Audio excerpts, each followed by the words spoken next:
ഞായറാഴ്ച മാത്രം പള്ളിയിൽ പോകുന്ന, അല്ലെങ്കിൽ വർഷത്തിലൊരിക്കൽ കുമ്പസാരിക്കുന്ന, സന്ധ്യാപ്രാർത്ഥനയുടെ ഇടയ്ക്ക് വയറുവേദന തലവേദനയൊക്കെ വരുന്ന ഒരു മടിച്ചി എല്ലായിടത്തും കാണും. അങ്ങനെ ഒരെണ്ണം ഞാനും അതേപോലെ ആയിരുന്നു.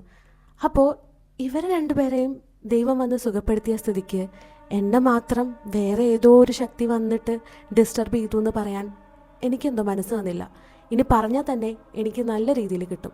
നീ പ്രാർത്ഥിക്കാഞ്ഞിട്ടാണ്, പള്ളി പോവാഞ്ഞിട്ടാണ് എന്നൊക്കെ പറഞ്ഞ് എനിക്ക് ശരിക്കും കിട്ടും.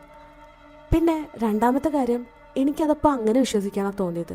അതങ്ങനെ തന്നെ ആവട്ടെ, ഇത് ദൈവമല്ലാതെ വേറെ ഏതോ ഒരു ശക്തി വന്നു എന്ന് എൻ്റെ മനസ്സിനെ വിശ്വസിപ്പിക്കാൻ എനിക്ക് തോന്നിയില്ല. സോ ഞാനത് ആരോടും പറഞ്ഞില്ല.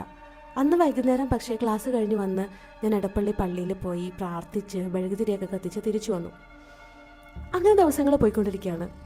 അപ്പോൾ പലർക്കും പല അനുഭവങ്ങൾ ഉണ്ടാവുന്നുണ്ട്. ലൈക്ക് നമ്മളിപ്പോൾ ഒരു റൂമിൽ നിൽക്കുമ്പോൾ ഒരു റൂമിൽ നിന്ന് മറ്റൊരു റൂമിലേക്ക് ആരോ ഓടിപ്പോകുന്ന പോലെ, എന്തോ ഓടിപ്പോകുന്ന പോലെ. പിന്നെ കിച്ചണിൽ നിൽക്കുമ്പോഴാണെങ്കിലും ഒക്കെ അങ്ങനെ ഫീൽ ചെയ്യുന്നുണ്ട്. ഞങ്ങൾ ഇതിനെക്കുറിച്ച് ചെറിയ രീതിയിലുള്ള ചർച്ചകളൊക്കെ നടക്കുന്നുണ്ട്, പക്ഷേ ഒന്നും അങ്ങ് ക്ലിയർ ആവുന്നില്ല.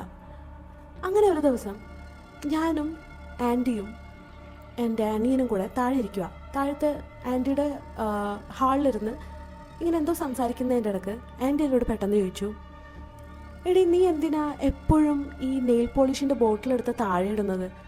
അന്നാണെങ്കിൽ എനിക്ക് കുറേ നെയിൽ പോളിഷ് ഉണ്ട്, ഞാൻ ഇങ്ങനെ സൂക്ഷിച്ച് വെച്ചിരിക്കുന്ന പൊന്നുപോലെ. ഇതിലൊരെണ്ണം പോലും ഞാനെടുത്ത് താഴെ വിടാൻ ഒരു ചാൻസും ഇല്ല. അപ്പോൾ ആൻറ്റീനോട് ഞാൻ പറഞ്ഞു, ഞാനൊരിക്കലും അങ്ങനെ ചെയ്തിട്ടില്ല. ആൻറ്റി പിന്നെയും പറഞ്ഞു, പിന്നെ ഞാൻ എപ്പോഴും കേൾക്കുന്നുണ്ടല്ലോ ആ സൗണ്ട്, നീ എപ്പോഴും താഴെ ഇടാറുണ്ട്.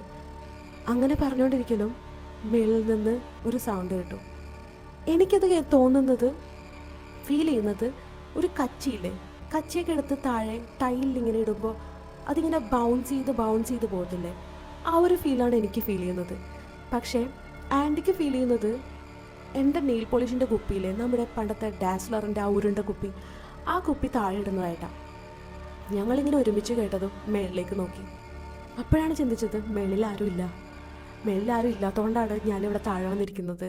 അപ്പോൾ പിന്നെ ആ സൗണ്ട് എന്തായിരിക്കും? ഇത് കുറേ ദിവസമായിട്ട് ഇത് കേൾക്കുന്നുണ്ട്. പക്ഷേ ഞാൻ വിചാരിക്കുന്നത് താഴെ അനിയൻ, അവൻ്റെ കയ്യിൽ കച്ചികളുണ്ട്, അതുകൊണ്ട് കളിക്കുന്നതാണ്. അതുകൊണ്ട് ഞാൻ അതങ്ങനെ മൈൻഡ് ചെയ്തില്ല. പക്ഷെ അപ്പോഴും ഞാൻ ഓർക്കുന്നില്ല, ഇവനിത് താഴെ ഇട്ട് കളിക്കുമ്പോൾ മേളിൽ കേൾക്കേണ്ട ആവശ്യമില്ല എന്ന്.